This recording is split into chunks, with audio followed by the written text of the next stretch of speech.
Para suster, Bapak Ibu, rekan-rekan muda, saudara-saudara difabel yang terkasih dalam Tuhan, selamat sore.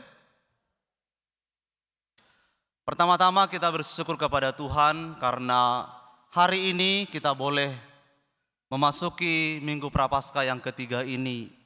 Para saudara sekalian dan saya telah menjalani hari-hari pertobatan ini sedemikian itu.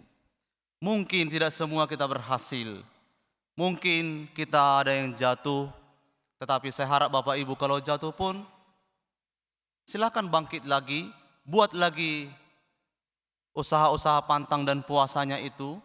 Mungkin kecil sekali yang Anda buat, kecil yang Anda pilih, tetapi percayalah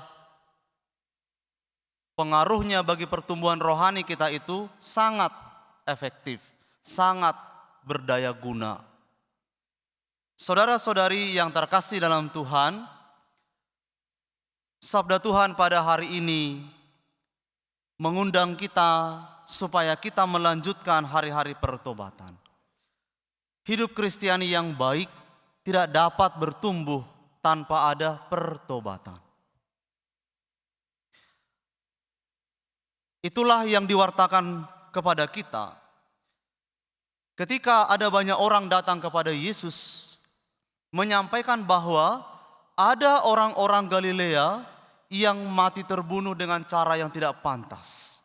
Lalu mereka menyampaikan itu kepada Yesus seolah mereka ingin mengatakan apa yang terjadi pada mereka ini, apakah karena mereka melakukan kesalahan yang besar?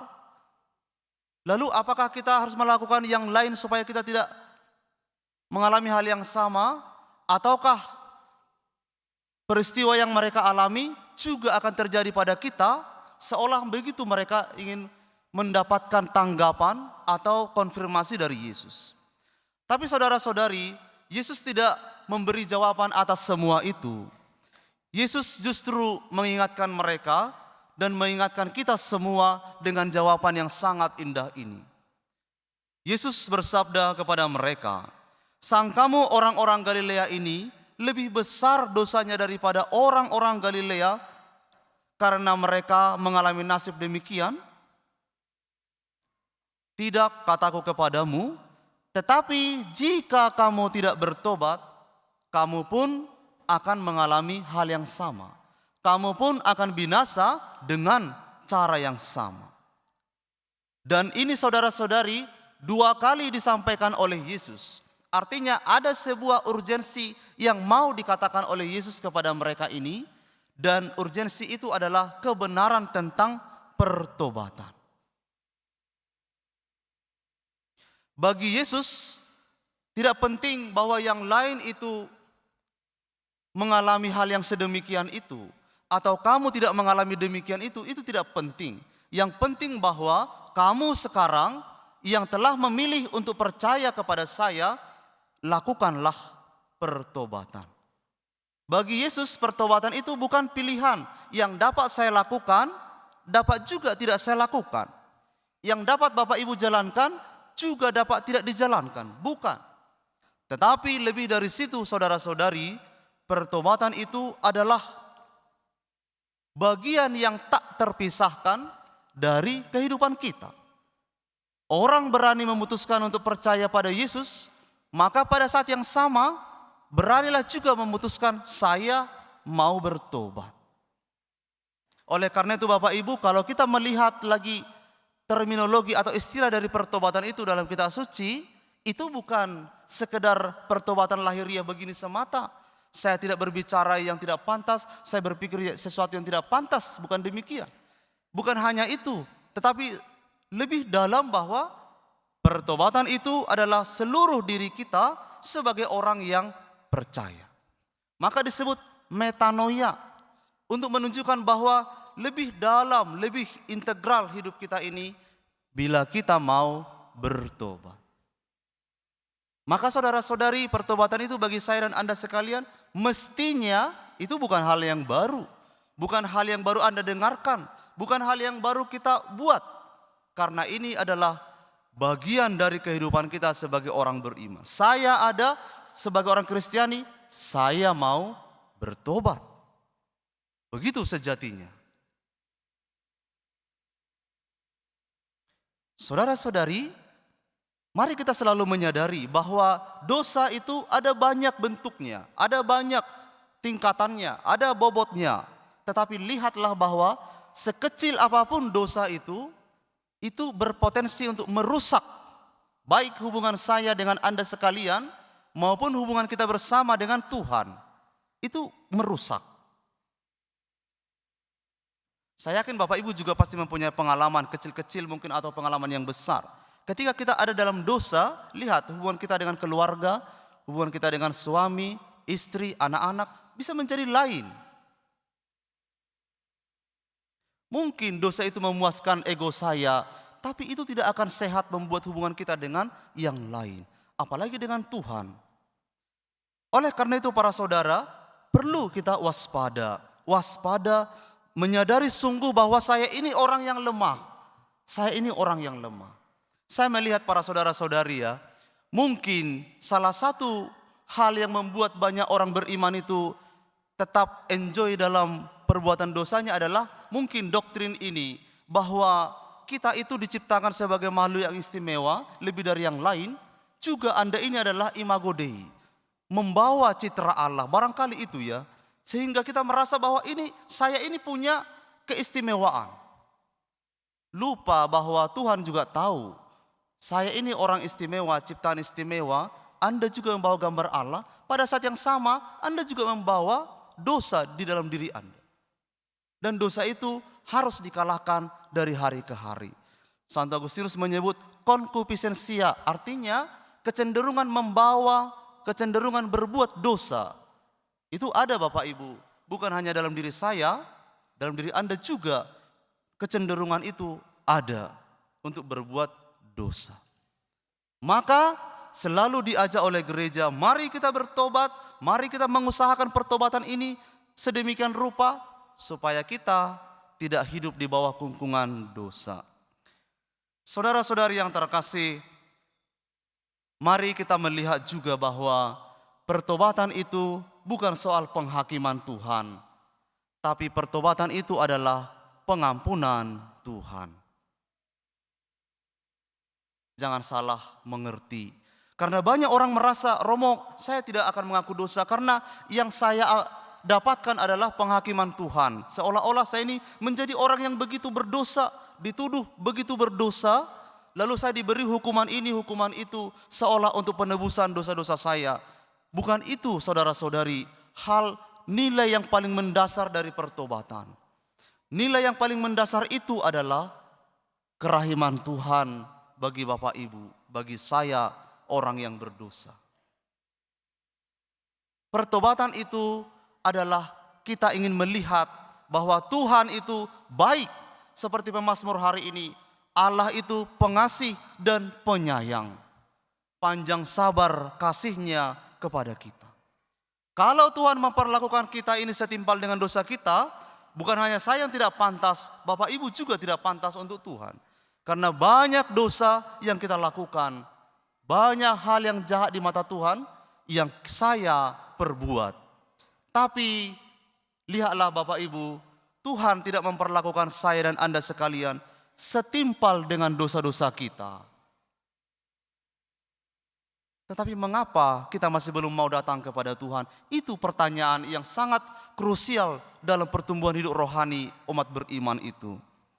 Saudara-saudari, dikatakan dalam kitab Nabi Yesaya, sekalipun dosamu merah seperti kirmizi, akan menjadi putih seperti salju. Sekalipun berwarna merah seperti kain kesumba, akan menjadi putih seperti bulu domba. Kalimat ini begitu simbolis, tapi kebenarannya sangat tepat kepada orang yang beriman. Tidak ada satu dosa yang besar sekalipun yang Tuhan tidak mampu untuk mengampuninya.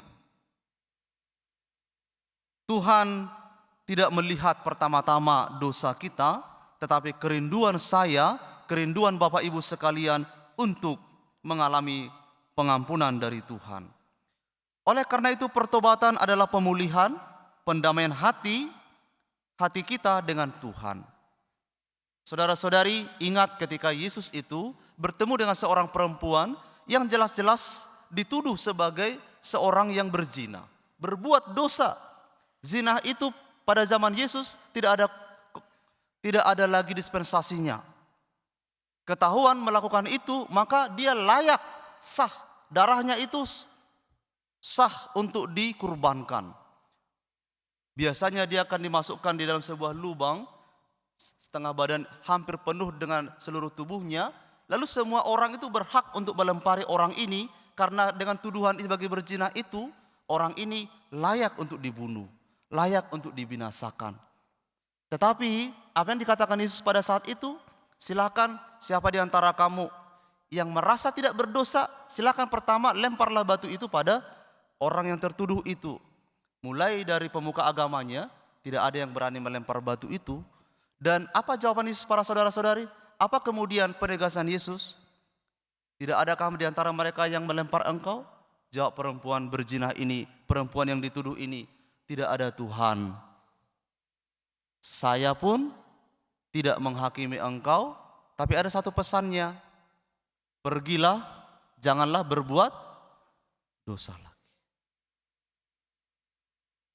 Saudara-saudari, sedemikian indahnya pengampunan Tuhan, dan kita diutus, pergilah, jangan berbuat dosa lagi. Ini perjuangan saya, ini pergumulan kita bersama untuk pergi dan jangan berbuat dosa lagi. Kalau toh harus jatuh lagi, rendah hatilah datang kepada Tuhan. Saudara-saudari yang terkasih, akhirnya pertobatan itu menyadarkan kita bahwa kita ini bukan orang yang sempurna. Saya dan Bapak Ibu bukan orang yang sempurna. Tuhanlah yang sempurna. Maka jangan terlalu lama membiarkan hidup kita ini dalam dosa. Jangan menunggu jatuh dalam dosa berat baru mengaku dosa. Ingatlah ada 10 perintah Allah yang dapat membimbing pikiran dan hati kita untuk melihat, mengukur apakah saya ini dalam dosa atau tidak.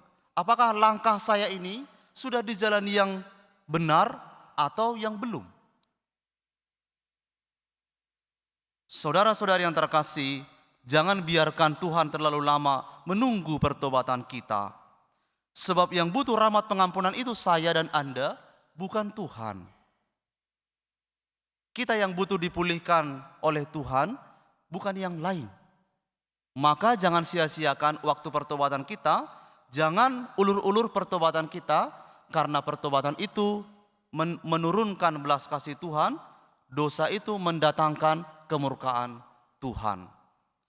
Saudara-saudari, Bapak Ibu yang terkasih, pada akhir dari perikop Injil hari ini, Yesus memberi sebuah perumpamaan yang baik tentang pohon ara di kebun anggur.